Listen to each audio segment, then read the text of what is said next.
If you're young and single, okay, and you're on fixed income, you have no excuse, okay? You need to be grinding and hustling. You got energy, you got time, you ain't got no responsibilities.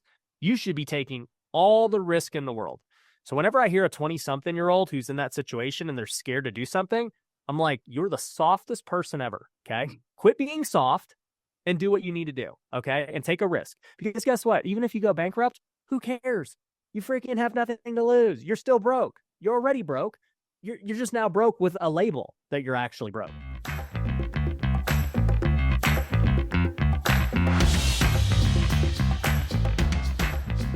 Hello and welcome back to another episode of the Thrive State Podcast. I am your host, Dr. V, triple board certified MD and performance and longevity expert.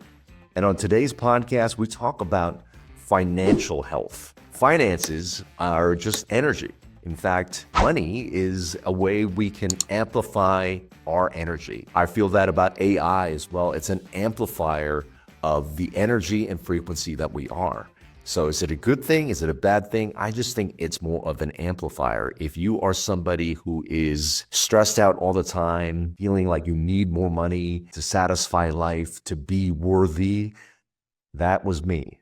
I was this hustling doctor back 10 years ago, wanting to excel in life and stressed out my body. And the money that I made only made me more miserable. But if you come from a place of service, if you come from a place of love and you're making money in that aspect, you could do more, you could help more. And yes, you could spread your love more. I find the same for AI. Now, having money, there are also some tools to be able to get us there. Now, on today's podcast, I bring you Ryan Pineda. He was a former professional baseball player turned real estate mogul, turned social media icon. And we talk about the wealthy way, how to actually achieve wealth in all aspects of your life. And if you stay tuned to the very end, you'll also receive a bonus that Ryan Pineda has given you, a framework and a course that you can use in 2025 to bring your financial health to the next level. Now, if you're new to the podcast, welcome in. This is a place where I bring thought leaders, experts on health, wellness, and everything in life to give you the tactics and tools for you to become the best version of you. Lots of free stuff. If you're joining us for the first time, you can get started with by going to thrivestatestarter.com, get free breathwork exercises, find out basically the foundations of performance and longevity. And if you would like a toolkit to bring you into your Thrive State, worksheets, journal prompts, challenges for you to bring yourself to the next level, also pick up the toolkit for free at mythrivestate.com/toolkit.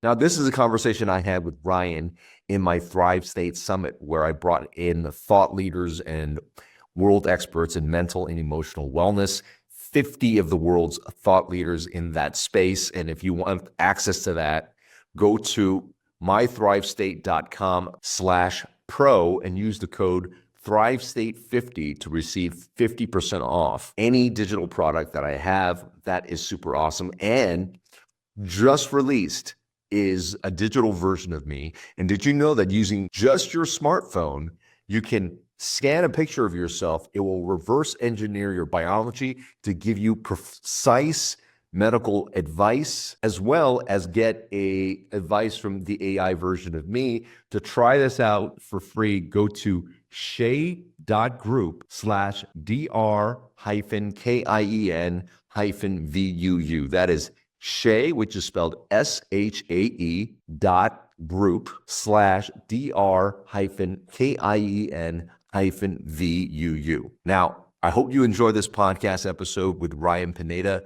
Remember always, you are your best medicine. Hey, welcome back to another session of the Thrive State Summit. Here I am with Ryan Pineda. If you don't know who he is, he used to play Major League Baseball and hence been in the real estate industry since 2010. He began his career as a realtor and soon realized that wasn't the path he wanted to continue on. Now, back just in 2015, we're only talking 8 years ago, he had $10,000 in the bank and began flipping houses. Since then, he has flipped hundreds of homes, purchased hundreds of rentals, and opened up other multi-million-dollar businesses He's amassed over 1 million followers on social media, and he teaches others how to build wealth and freedom. Now, here's the thing. He wants you to believe and know that you actually don't have to work 80 hours a week and lose precious family time to build a better future, that your fitness, your family, and your faith should never suffer in pursuit of your financial freedom. So if financially you are off, you're going to want to listen to this. And he's actually proven it's possible to nurture and enjoy all aspects of life, building massive wealth. He currently works less than 30 hours a week, running 6 separate businesses, all generating tens of millions in revenue. And he wants to teach you all the same. Ladies and gentlemen, let's welcome Ryan Pineda. How's it going, Ryan? What's up, man? Happy to be here. Boy, where to start? I think most people that already know you now know you are an uber successful real estate person. You're great at social media. You know how to build a brand and following. And this all happened in less than 10 years. But tell me, back in 2015, 2014, I've heard of stories of you playing baseball and those years up to when you were really just living on the cheap, sandwiches, and you probably weren't given that much money as a major league player as well. Tell me what that was like for you. Were you struggling in your mind saying, man, we're just not making it? Or did you have a pretty good mindset even that stage of your life? I got drafted by the Oakland A's in 2010, and I was 21 years old. And you got to remember, for anyone who gets drafted, like, you're the best player. Yeah. Usually on your team, you're the best player, like, in your community, like, you're really good. And so for me, I was always looked up to as an athlete and all that stuff. So I was always like ultra confident. But the moment you get drafted, you start playing against everyone who's the best. And not just like in their city or town, but also the world. Because now it becomes like you're playing against Dominicans, Venezuelans, and Asians, and all these people from all over the world, plus every best player on the high school team, on the college team. So it's like the level of competition jumped immensely. And that was one thing that mentally was a very tough thing to figure out of, wow, I am not the best anymore. Like, I'm not even close to the best. There are some guys that are like on a whole nother level. And now I'm just competing for playing time. I've never had to compete for playing time. So that was a huge mindset shift. And we could talk about that as we go on. But for me, as far as roughing it goes, I actually never got to the major leagues. I got drafted and I played in the minor leagues, which is what you have to do to get to the major leagues. And in the minor leagues, you don't make any money. I literally made $7,000 a year. That was what they paid us. It's crazy to think about because we did the average one day and it was like $3 an hour was what you were getting paid. I don't know how it was legal. I don't know what the deal is, but that's what it was. I had to learn how to be ultra frugal because I had no other skills. I wasn't an entrepreneur at the time. I didn't know how to make money. I was just like, hey, I just got to basically eat crap until I make it because that's the only way I'm going to make money. And man, for years and years, I played minor league baseball and literally learned how to like just get by while I was really trying to pursue a dream. And, you know, I'll tell you, mentally, it was really hard because like when you think that this is all there is, one bad game like really weighs on you. And then you start to realize, man, I'm not getting playing time. So you get depressed. And then you're like, man, I might be on the chopping block here. I might get released and my dream's over. And it's not like other dreams where it's if you fail in business, it's, oh, I'll start a new business. I can try again. In pro sports, once you're done, you're done. There's a lifespan. Yeah, it was a lot of pressure. And it was hard to deal with that, especially mentally at a young age. Yeah. What were the tools then? Eventually, you were living that life. When did you say, this is it, and I'm going to have to transition to something else? What was that process like? Tell you, I got released after 3 years with Oakland. I was in spring training in 2013, and they called me in the office, and they're like, and when you get called in the office, you know what's about to happen. Mm-hmm. So I had a feeling, and I walk in, and I really don't even remember the conversation. It was like such a blur, but the essence of it was, hey, essentially, you're just not good enough to be here, and we're going to have to release you. And let me tell you, as a guy who was about to be, I think, 24 years old at the time and no other skills to speak of, it was devastating.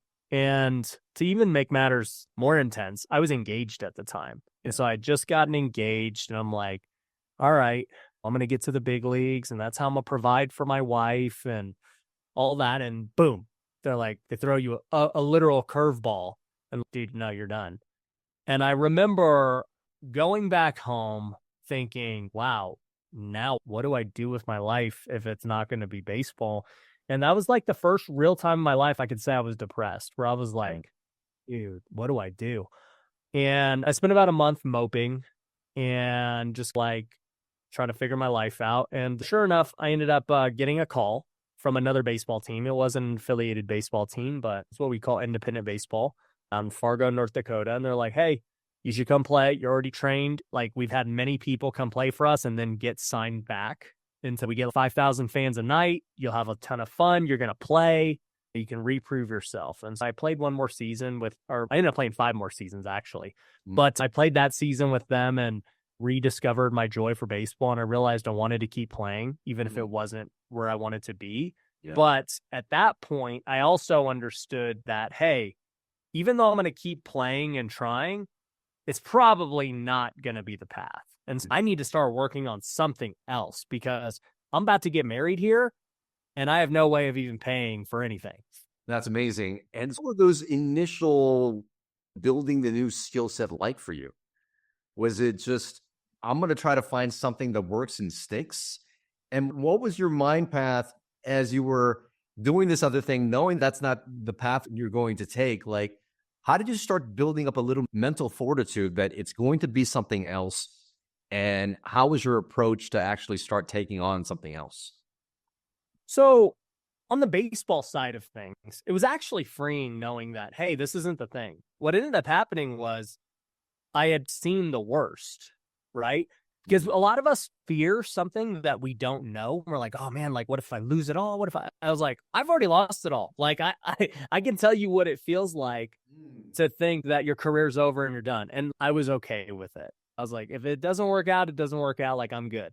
So on top of that, as I started to pursue a new thing, I realized I was like, hey, even once baseball's done, I'm going to be good. This isn't going to break me. Yeah. Whereas most baseball players and athletes, they have no backup plan, right? I didn't have backup plan until I started becoming an entrepreneur. And those last 4 years that I played were the most enjoyable years of my career. My wife and I loved playing. Even though I wasn't playing to get back in the league, like I knew there was like a tiny chance, I just enjoyed it. I was like, dude, this is just so fun playing. And I also knew that, once again, my career had a lifespan. I'm like, look, I'll be able to do business forever, but this is a season of life that once it's done. And so I'm going to ride it out until people tell me I don't get to play anymore, or business doesn't allow me to do it because it's just so busy. And both those things happened in 2017. You know, by my 8th season playing, my house flipping business started to scale like crazy. I had 20 flips going on while I was out there playing, and it just became way too much. I was like, dude, I cannot manage this and this. I'm getting overwhelmed. I'm not having a good season. I'm no longer having fun playing baseball because it's now like a distraction to this. And so I knew at that point, I was like, yeah, it's time to go all in on this, and I'm good. I've played long enough.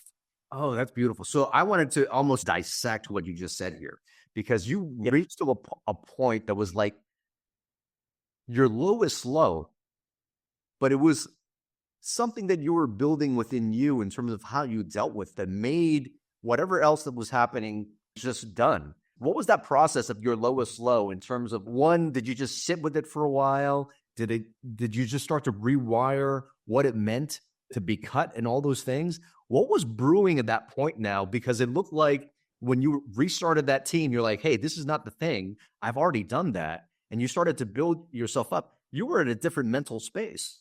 Yeah, it was so much less pressure, because before, when you're fully dependent on this one thing working out, and if it doesn't work out and you have a bad game, you just beat yourself up over it, man. And then you put more pressure on yourself the next game. You're like, crap, I got to make up for last game. Now I need to get 3 hits today because I got none yesterday, right? And then you have another bad game and another bad game. And then it just becomes like you're your own worst enemy mentally, because you're just putting too much pressure on yourself. And so once it became that baseball wasn't the thing, guess what happened? Like, less pressure on myself. I'm enjoying the game again. I'm having fun. And I'm not like beating myself up when I don't do good, because guess what? Like, it didn't matter anymore. I was just playing for fun.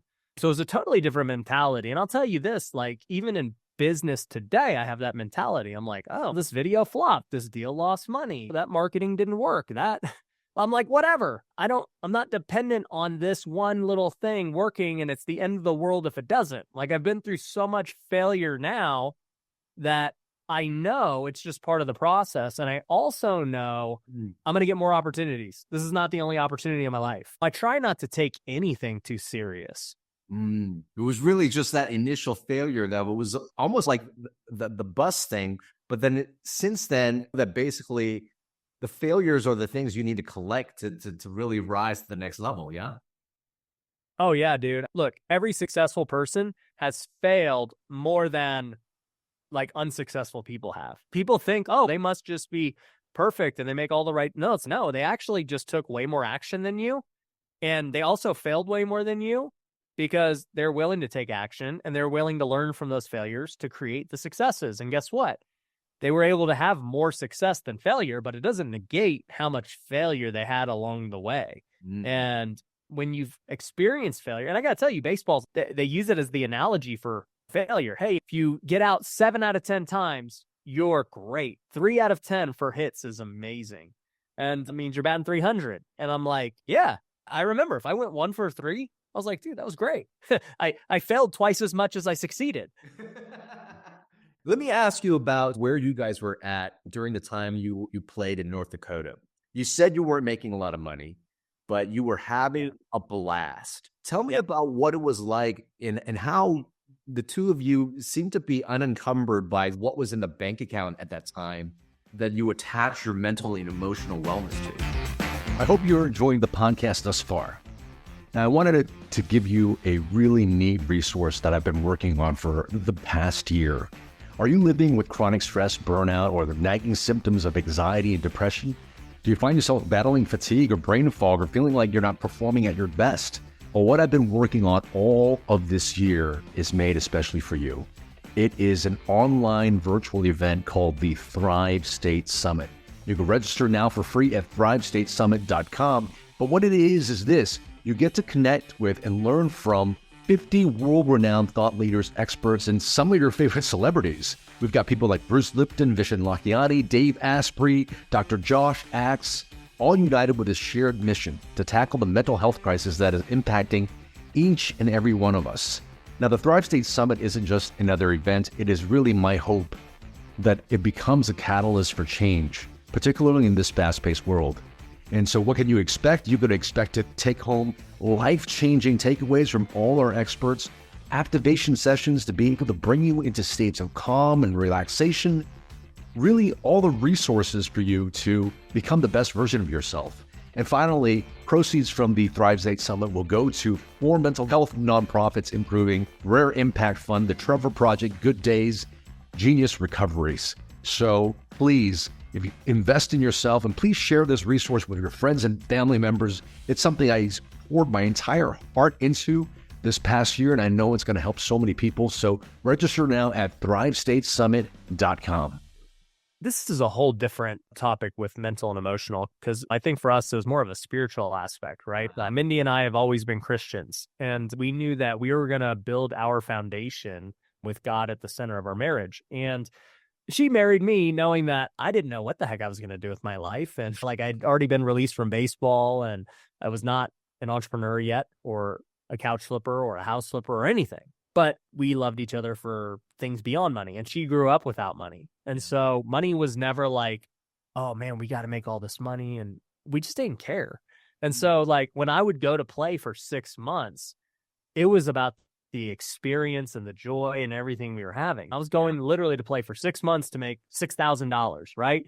Yeah. And people would look at it and be like, dude, you could have been building your business and whatever. That's not a good use of time. And I'm like, yeah, if you value money more than experiences and your youth and your family and everything, then sure, yeah, I could have been building earlier, but I didn't want to. I was totally content, not making a lot of money, but just enjoying life. And I think faith plays a huge foundation in that, because we never really cared too much about the material stuff. Even once, like now I have really nice things now. So does my wife. But I mean, when we became millionaires, I was still driving a $10,000 car. I didn't buy a luxury watch until 2 years ago after I had made millions and millions of dollars. Like I didn't really care about all that stuff, but I've always enjoyed experiences. That's so important. And that's one of the things I think resonates with the people here. It's the feeling. There is a price and there's an energetic to joy, to calm, to peace, to enjoyment. That's spiritual energy. There's also energy that I think leads into other people's success. So let's start with that then. And how did you start to initially build that wealth? And why do you think it happened so quickly for you when compared to so many different entrepreneurs just trying to hustle and make it? I think here's the thing, right? I have a philosophy called Living the Wealthy Way. I wrote a book called Wealthy Way. It remains a bestseller today. And it's just really my philosophy on life. And the philosophy is this: you can really have it all. You don't need to sacrifice any area of life to achieve what you want. I know it's very common in today's society to be the hustlepreneur and to work 70, 80-hour weeks. And the way I look at it, for most, I'm just like, dude, that's just like inefficient. You're actually making your progress slower by doing that. And even when I was on the come up, people were like, dude, on the come up, you had to have been doing it. Like, I get that where you are now, but you had to have done it on the come up. And I'm like, literally go talk to my wife. We've been married 10 years. We were broke when we got married, and we are where we are today. I didn't work weekends back then. I still don't work it today because I never wanted to. I just wanted to hang out and enjoy life. I've always made faith an important part of my life. We've always done Bible studies. We've always gone to church every week. I read my Bible and pray every morning. I was always healthy. I've been the same weight, 180 pounds for 12 years straight, plus or minus 5 pounds, right? I've always made health a priority. And then I've always made business a priority too. Like, at the end of the day, my business has obviously grown. And so it's like, how do you fit all of those things into life without neglecting them? Because a lot of people, they pursue business. I think probably most people watching this probably entrepreneurial, and they neglect the other stuff. They get fat, they get out of shape, they get heart problems, they get whatever, right? Anybody would trade any amount of money to have great health. You don't realize it until you lose your health, right? Yeah. Another one would be great relationships with your family. Unfortunately, entrepreneurship leads to a lot of divorce. It leads to a lot of estrangement with kids. And I don't want that. I got 2 kids, one on the way. I don't want that. I want to be there when they're young. It's funny because I actually heard a story from my dad, and then it was reiterated to me later on. My dad had 12 brothers and sisters, and he grew up in the Philippines in a pretty wealthy family in the Philippines. They ended up losing it all when they came to America, but his dad was never there for him. He literally saw his dad like twice a year, on like Christmas and the day he went to school. And he would tell me this story, and he was like, Ryan, I don't ever want that to happen to you. I'm going to be here for everything. I'll be at every baseball practice. I'm going to take you to school. Like, I'm not going to be like how my dad was. And that stuck with me because he was an entrepreneur. He owned his own convenience store, and yet he still made the time to be an amazing father. And one of the most common problems for people nowadays is because they have daddy issues. Their dad just wasn't there for them growing up. And I saw a statistic that basically said that 90% of the time you spend with your child in their entire lifetime will be from the ages 0 to 18. And when you think about it, it's, oh yeah, they live under your roof, ideally until they're 18. And so you're spending like all the time with them. And then when they become an adult, like, how often do you really see them? I don't see my parents that often. And so you start really thinking about this, and you're like, wow, the time is now. Yeah. And when entrepreneurs tell themselves the lie of, oh, I'm going to just sacrifice now, and then that way they'll have a better life. Like, no, they want you. They don't need more money. I would rather be poor and have my parents than rich and never see them.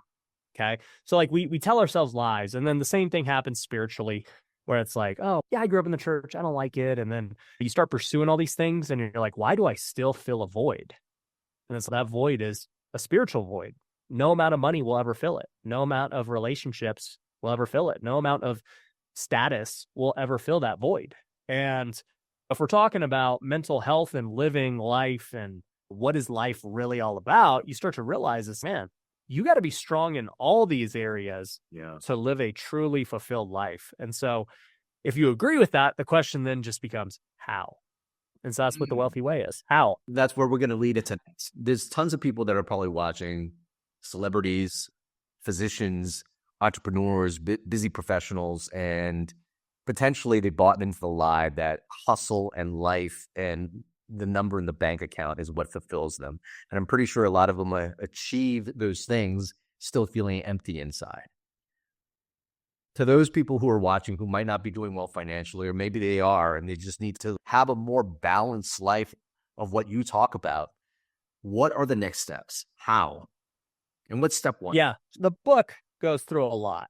Okay, you can get it on Amazon, and we actually have a free app called the Wealthy Way app that can go through this. But okay, the first step is identifying what are the target KPIs you want to hit, right, in all aspects of life. And so we created an acronym called WEALTH. Okay, so the acronym stands for this: worship, education, affluence, lifestyle, team, and health. So the first step you got to do is like, what are my goals in each of those categories? Hey, worship. What are my spiritual goals? How often do I want to pray? Do I want to serve? Do I want to donate and give and tithe? Like, where are all those goals? Okay. 2, education. What kind of podcasts am I listening to? What kind of events like this am I going to? How many coaches am I hiring and mentorships am I joining? Like, how am I improving my education? Affluence, right? What are my business goals? How much money do I want to make? How many investments do I want to buy? What are my goals there on the money side? Lifestyle. How many vacations do I want to go on? What kind of car do I want to drive? Even if it's a material item like a watch, like what's my goal lifestyle wise? I want to buy a watch. There's that. Team, relationship goals. How often am I going on date night? Anything to do with relationships. How often am I talking to my sister or my mom or my dad? And then health, easy one, right? What's my body fat? What's my weight? How often am I working out? So once you can set KPIs in these things, the goals and the targets, you now have something to strive for and you have the end result in mind. So now you have to just reverse engineer. How do I get there?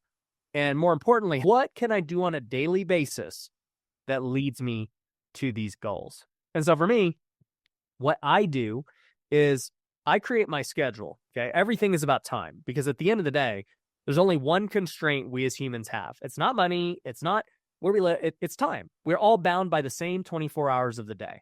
Okay. So the person that you become is all about how you use those 24 hours, right? And we all use them drastically different.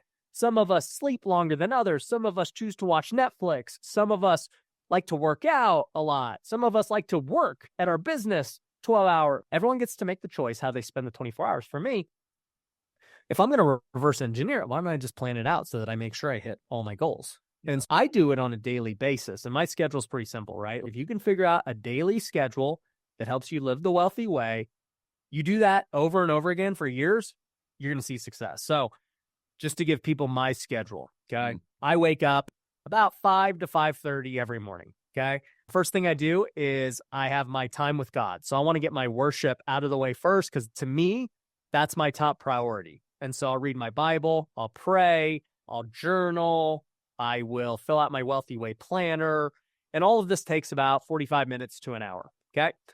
Then it's 6 o'clock or 6:30, I go hit the gym. So thankfully I have a gym in my house now, so I don't have to drive or anything. I walk downstairs, I work out for an hour. Now it's 7:30. From there, I got different options. I can go do a lifestyle thing, which for me is golf. I love to golf. So I'll go hit in my simulator. I'll go to the course and hit for a little bit, and it's great. Then I get showered, I get ready for work, and I get to the office anywhere from 9 to 10. Okay. From then on until 5 o'clock, however time I get there, I'm just working all day. I have no distractions. Like there's people in the office. I'm doing Zoom. This is like my 5th Zoom call today that I'm doing, right? But guess what? I can do it because I have energy because I'm in good health. I already worked out. I'm spiritually fed. Like I'm very spiritually, physically, and mentally ready to go and crush the day. And so I do all my work from 9 to 5, and I'm not going to go into what the day-to-day is unless you want later on, but to make it quicker for everyone, from 9 to 5, I work, and then I leave the office at 5, regardless of what I've done. If I didn't get everything done, it's on me. I got to get more efficient. And I leave the office and I get dinner with my family at 5:30. We usually eat at the house. Sometimes we go out to eat. We have dinner at 5:30. And then from there, I just play with the kids for an hour. And then I go and give them a bath or a shower and get them ready for bed and put them down around 8 o'clock. And then my wife and I have our time together. So then the next hour, 2 hours are just her and I, and we're hanging out, having a great time. And then I usually go to bed around like 10 or 11. And I do that every weekday, just literally. Like, there's not a day I don't do it. And on the weekends, I don't work out on the weekends. I don't work or go to the office. Sundays I go to church, and that's about the only difference. I still read my Bible. I still wake up. I sleep in a little bit. I'll wake up at 6:30 instead of 5:30. But dude, it's a boring life. It's a consistent life, but that's what leads to the results. And if I just look at what I've checked off, it's okay. Yep, I got my worship in. I got my health in. I educated myself throughout the day. I like to read a book at night sometimes. I listen to podcasts and stuff while I work out. I got my affluence in. I was working on my business. I got my lifestyle in. I was golfing, having fun, hanging out with the fam, building my relationships. So that's what living the wealthy way is, and you can do it. So I'm hearing you, and I recall seeing one of your posts recently that says $120,000 a year is really difficult to live. I hope you're enjoying the podcast so far. If you are, I just wanted to let you know, join our community. There's so many free resources and a great community of people that desire health, happiness, human potential, to have more in their life, more health, more energy. And when you have those two things together, you could create more happiness, more abundance, whether it be financial, romantic, all these things in your life. And if you're just starting out, you don't know where to go, just sign up for thrivestatestarter.com, because in there, you're going to get a bundle of information that includes a longevity ebook, a longevity and performance resource guide, lecture notes that come from my keynotes at Google, at Fortune 500 companies, all the insights in that keynote in lecture slide form given to you. And then finally, breathwork. I share 3 powerful breathwork exercises to access calm, which really gives you clarity and peace during the day, to access energy if you need to wake up and really motivate yourself, and finally, a breathwork routine that you could do every single morning so that you could be very intentional with how you create that day. You can find all this stuff delivered free to your inbox at thrivestatestarter.com. And our community is growing. If you want to be a part of a community of people that desire the Thrive State, that are really in Thrive State themselves, and help other people along with that, you could be a part of the community. You can get group coaching from me. We do breathwork sessions, meditation sessions, and you also get to drop in and participate in podcasts in the future. You could find more about the community at mythrivestate.com. That's mythrivestate.com. So check out those resources. You're not going to be disappointed. And please enjoy the remainder of this podcast. Live from hell. If you live in a city like Los Angeles, Miami, things like that, even harder to do. And potentially 250 is the new minimum. Yeah. For some people listening now, look, we've got some doctors not even making 250 a year, and they're working their 9 to 5. How do people start leveraging their 9 to 5 so that, are there certain skill sets that are involved in their 9 to 5, and how they build those skill sets so that they leverage their time for more income that they're making? Because if they continue to do what they're doing, potentially in the jobs that they have that probably don't allow them to see that much growth in that particular corporation, they're stuck. So how do people start to rethink this and build some additional skills to leverage their time? Yeah, great questions. The first thing is clear, right? In order to really live the wealthy way, right, and actually crush it on the money side, you've got to build a business one way or the other, right? At the end of the day, being a W-2 has a cap for most people. Now, that cap might be more than enough for many. If you're making $250 at your W-2, and you're pretty good, man. Like, at that point, now it becomes, hey, how do I build my side hustle business? Maybe I invest in real estate. Maybe I got this other thing going that makes me income. You can do both. So for me, the only reason I'm able to continue to build businesses and generate wealth while still enjoying the other aspects of life is because I have great people working in my businesses. One of the chapters is about delegating and time management and Pareto's principle and Parkinson's law and these other techniques that help you be more efficient with your time. And really, one of the best ways to be efficient is by hiring other people to do stuff for you. And so we have a nanny, we've had a chef, I have COOs in all my companies. I don't edit my own videos. I don't even post them. Like, people do all this stuff for me. And I just focus on the highest leverage activities in my life. And so what are the highest leverage activities in my life right now? I can already tell you just off the top of my head, because it's mainly what I do all day. One is film content. That is just a very high leverage activity that reaches millions of people every month and gets people to our businesses, gets investors, everything else. So until AI, Ryan, becomes a thing, all I can do is I have to do the content. Nobody else, I can't, it's hard to delegate that. Second thing is business strategy. And so I'm always talking with my leaders and trying to make our products better, make our events better, figure out how we're going to scale and grow. Great use of my time. I'm not in any of the day-to-day. I'm just like in the strategy. Third thing I do is just build new relationships. Your network is your net worth. And so I'm constantly on calls like this. I'm on meetings, podcasts, like with people where I'm meeting them, and I'm just trying to build my network, because I know that my network is going to continue to help me scale and get new ideas and everything that we need. I only focus on the high level activities. I don't close deals anymore like with sellers. We have people who do that. Anybody who calls in, we generate hundreds of leads every day. Like, I'm not talking to them. We have entire sales teams that do all that. You got to focus on high leverage activities, number one. And number two is, hey, look, if you have a W-2, you have two choices, right? Like I said, if your W-2 has the potential to make what you want it to make, right? And you love what you do, then just, man, be the very best at that. Figure out how you can add more value to the company and make yourself more valuable. And the best way to know you're doing that is by generating more revenue for the company, right? So you got to think about, how can I be a revenue generator? So if I make the company $5, maybe they'll pay me $1 of it, or $10 of it. If I make them 10, they pay me another $1. Cool. Like, how do I generate more revenue for the company? If you can't do that, or maybe your job doesn't allow it, maybe you're just like a salaried employee who is an admin or whatever, then okay, you got to start thinking about how you can generate money outside of your job then. And so you're going to have to start a business one way or the other to really hit your goals. And right now, how do you think people should approach that? Are they looking inside their passion in terms of what they want to do? Are they looking for the thing that the market is demanding right now and jumping at that opportunity? There's going to be a good amount of fixed salary people here that are like, shoot, what do I do? Do I go be a social media influencer? Do I take what I'm doing and maybe just creating my own personal branding on top of it? How should they think about that? Because I feel a lot of people are listening might feel stuck in what they're doing and they don't know what the next steps are to be able to start that leverage process. Okay, so here's my thing, right? Okay, if you're on fixed income, you can either keep that and do your side hustle, or hopefully your side hustle becomes big enough that you can quit what you're doing and then it becomes your full-time thing, right? That's what happened for me. It's not like I transitioned out of what I was doing until house flipping took off. And that was the first time I made $1 million was through house flipping. It's hard. Don't get me wrong. I'll talk to two sets of people, okay?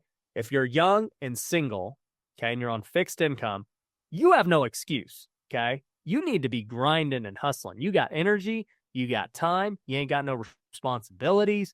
You should be taking all the risk in the world. So whenever I hear a 20-something-year-old who's in that situation and they're scared to do something, I'm like, you're the softest person ever, okay? Quit being soft and do what you need to do, okay? And take a risk. Because guess what? Even if you go bankrupt, who cares? You freaking have nothing to lose. You're still broke. You're already broke. You're just now broke with a label that you're actually broke, okay? So that's number one, okay? The young people have no excuse. You better take risk and work hard, all right? Sleep in less and start working more, all right? Now, if you have a family, okay, you're like me, you got a wife, you got kids, you're in a different spot, okay? You can't be as reckless. You have more responsibility in your life. And so it's much harder for you now because you probably have a job that's paying the bills and you're like, man, where do I find the time to do this stuff? Once again, wake up earlier. Don't sleep as much. Cut out the Netflix. Cut out the BS. I'm not saying I don't watch Netflix, but I can tell you there are times in my life where I literally cut out all the entertainment, all the stupid crap, and I freaking dialed it in and did what I had to do. And then I wasn't golfing on Friday, every Friday for years. Like I was grinding it out, doing what I needed to do. Now I've built stuff where it's, I don't have to work on Fridays. It's cool. Like I can go golf because I earned the right to do that. And so if you're in that early stage, you got to earn the right to get the life you want. Nobody's going to hand it to you. You got to really spend your time developing skills and learning. When I decided I wanted to be a house flipper, I literally eat, breathe, and slept house flipping. That was it. I didn't worry about anything else. I was like, dude, every free hour I have, I got my headphones in and I'm listening to a podcast. If I'm driving, I'm listening to a podcast. No more music for me.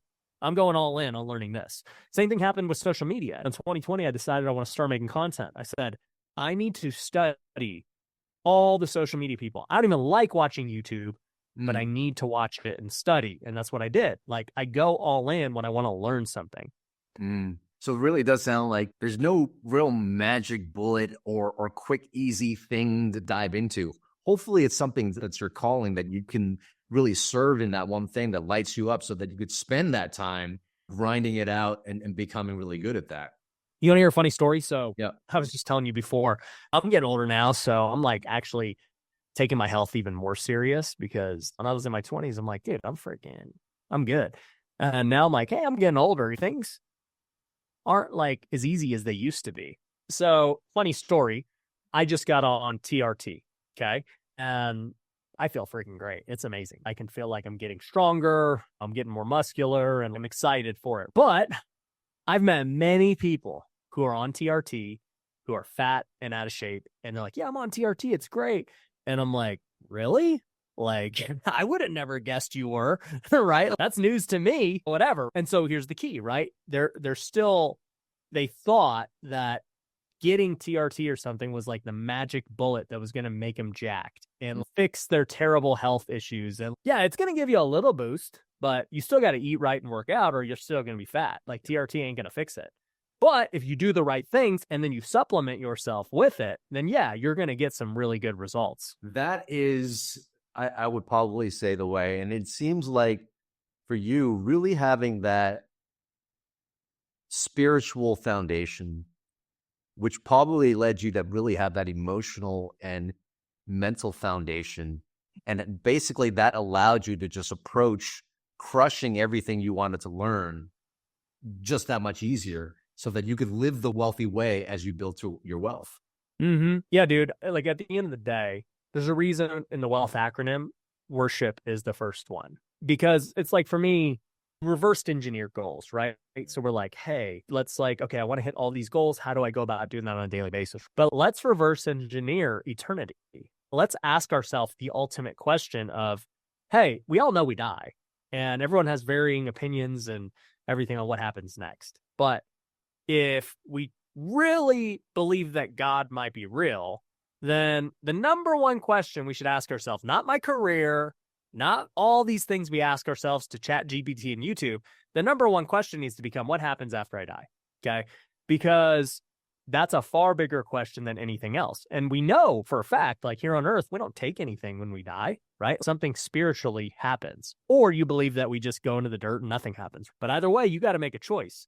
And unconsciously, whether you realize it or not, that choice that you're making dictates the rest of your life and how you make decisions and act. And so if you believe nothing happens, then yeah, you walk around as if nothing's going to happen. But if you believe something is happening and you're very intentional about it and you have faith, then you're going to act differently in accordance with that faith. For me, as a Christian, I believe one thing. I believe there's only one way to heaven, and it's through Jesus Christ. And everything that I do is basically rooted in the Bible. And it's okay, if the Bible tells me that this is what I'm supposed to do, that's what I'm going to do. There's no room for debate. There's no room for, oh, maybe Tony Robbins said this, so maybe I should do that. And that's how people operate. They're like, oh, Ryan said I should do this, and Tony Robbins said I should do this, and then Kien said I should do this. I'm super confused at what I should do. I would be too. We're all just humans on this earth trying to figure it out. But if I believe that there's this text that's from God and that it's literally the path to how you're supposed to live your life, and you cannot debate it because you believe that is truly from God, because if you want to just pick and choose things you want to believe, then it just makes the whole book irrelevant, right? So you either believe it all or you don't believe it. And so for me, I believe it. And it's like, all right, this makes my life really easy, because now I know exactly the answers. I don't need to ask my mentor what's the answer or look on YouTube, and the answer's right there. So good. And I'm pretty spiritual myself. And one of the things that I know is just I'm not here for me. And I'm much here just to serve. But gifted to me are my unique gifts. And it's all about giving. And if I could put myself in that state and recognize that, and when I move the focus out of myself to others, my mental health is just that much better. So much wisdom today. Thank you for your gift, your generosity, and your wisdom with us today, man. Thanks for being on the Thrive State Summit. Yeah, I appreciate you, man.